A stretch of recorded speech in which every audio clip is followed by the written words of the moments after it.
It is both fascinating and terrifying that a lot of the themes that are in Judas and the Black Messiah are still prevalent today.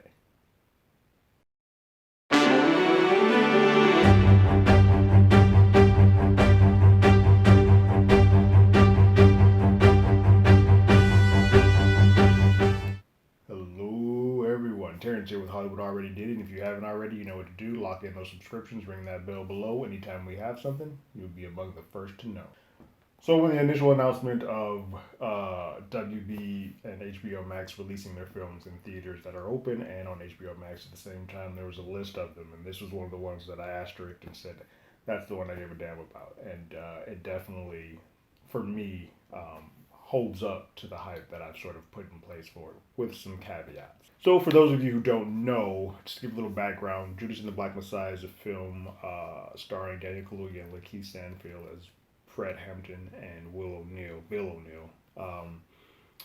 Fred Hampton was a man who rose to a pretty prominent role in the Chicago chapter of the Black Panther Party, and Bill O'Neill is a man who the FBI uses as an informant to infiltrate the Black Panther Party and get information, get intel as to the where-ins and the whereabouts of what happens with that party.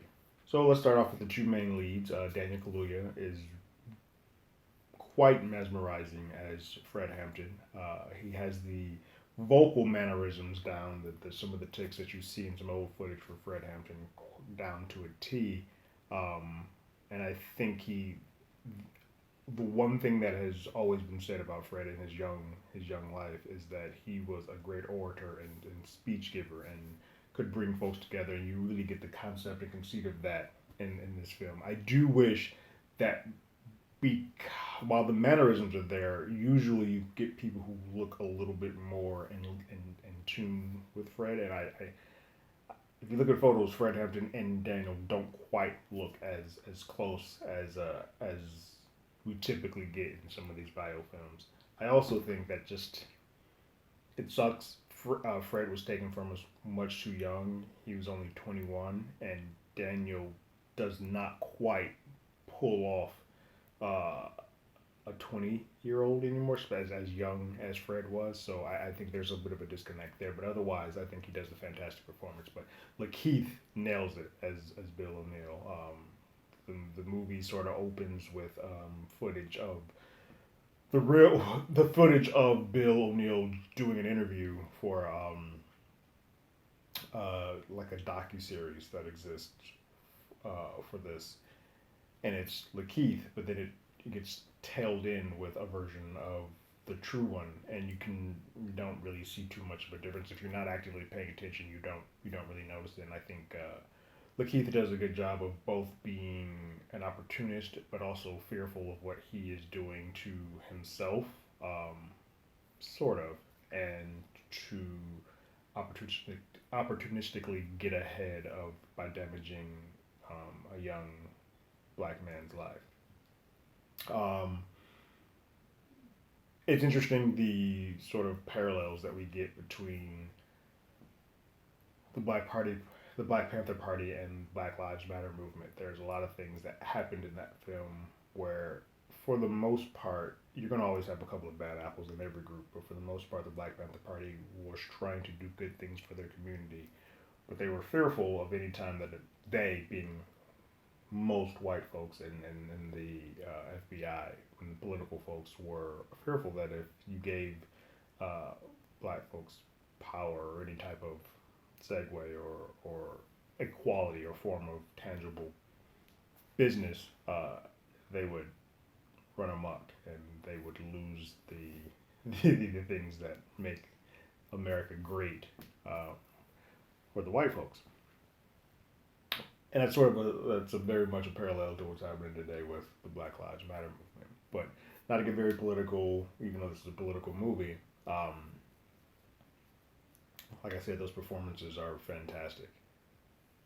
Where I have a bit of an issue with this movie is just the concept of what we're doing. Um, anytime you try to tell two sides of a coin, you end up sort of down the middle, and you don't do a good job of getting to the meat of either side. You serve two masters and you serve none.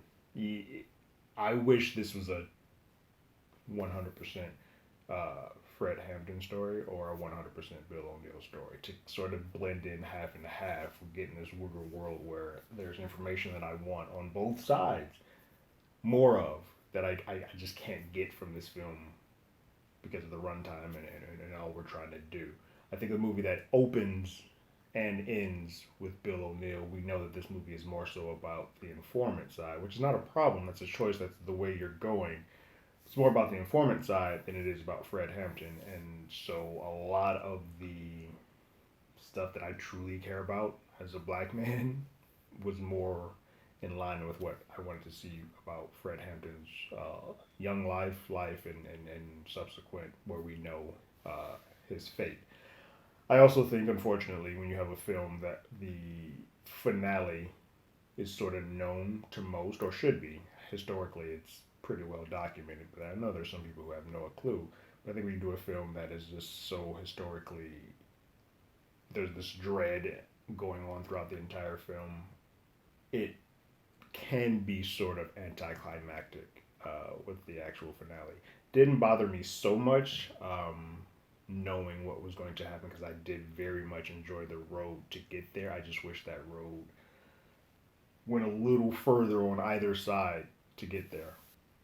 I want to talk a little bit about Dominique Fishback, who plays Deborah Johnson, Fred Hampton's girlfriend. I almost wish, now I know she was a part of his life, but I feel like there are two problems with them putting her in here. One, you're never going to give her enough shine. Not necessarily the actress, because she does fine, but so the character, who was a prominent person in Fred Hampton's life and has continued sort of the legacy of Fred Hampton and with her son and their son. But she just feels like an afterthought. She is sort of just there, and I wish, had this been more of a Fred story, I think we would have gotten further into that. But this is one of those ones where, like what I was talking about, where if you're doing a Fred story, you're going to get more into their relationship and their story, where it seems like she is a less of an important fixture of Fred and this world, and more so of the girlfriend who feels bad. And I, based on history and based on what the information is out there, that is not who she is at all, and so it just feels a little bit underserving for her, even though I know this isn't her story, but it is Fred's story, and she's a major player in that. Let's talk about a little about Shaka King, who has put forth, I would say, a great leap-off point for a lot of people who don't know much about the Black Panther Party, or Fred Hampton, or Bill O'Neill, and the sort of entanglement that these folks have, and that Bill's been a part of this. There's a rawness, a realness, and an authenticity that exists with this film that I don't think anyone who was not of the skin color that Shaka is could have put forth. Sort of in the same era of Trial by Chicago, of the Chicago 7. These feel like they're kind of hand in hand. Of an era that we long like to say that we've gotten away from, but we have not. I think it's genius to bookend this, even though, like I said, you're fighting two sides of a coin. I think it's genius to open this. If you're going to make Lakeith and Bill O'Neill the lead of this film, I think it's very smart to almost sort of play a mind trick on the audience and open with the Bill O'Neill interview, but with Lakeith playing it, and then finish it off with the real version, and sort of see the mannerisms and tics and and whatnot, and just how assured a man Bill O'Neill was, or thought he was, or portrayed he was, but how broken and how frightened and how terrified he was, which led to the decisions he made with his own life. Such an amazing job. I don't know. It should.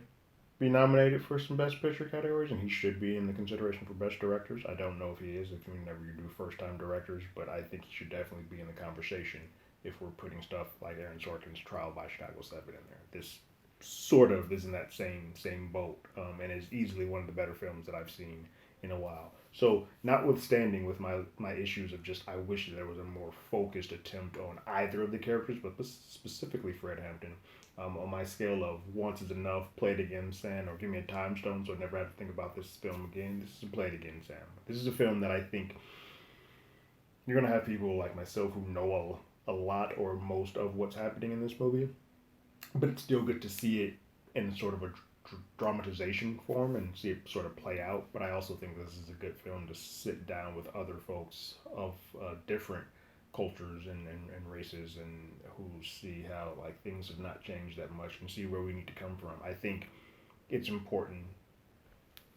The world has tried to show that the Black Panthers and subsequently the Black Lives Matter movement folks are dangerous and awful, but just to see the intelligence of what Fred Hampton was and how he could speak to people and how his thought was to connect different groups of people, the young lords, the young patriots who were just disenfranchised, poor white folks with Confederate flags, even for him to feel comfortable enough to like we need to stick together because there's more of us, there's more within us that are alike than not, and amazing how as we have gone on in over the years, that group of people, the young patriots who feel like the disenfranchised white folks, they have been the swinging party that decides what sort of how the world goes. And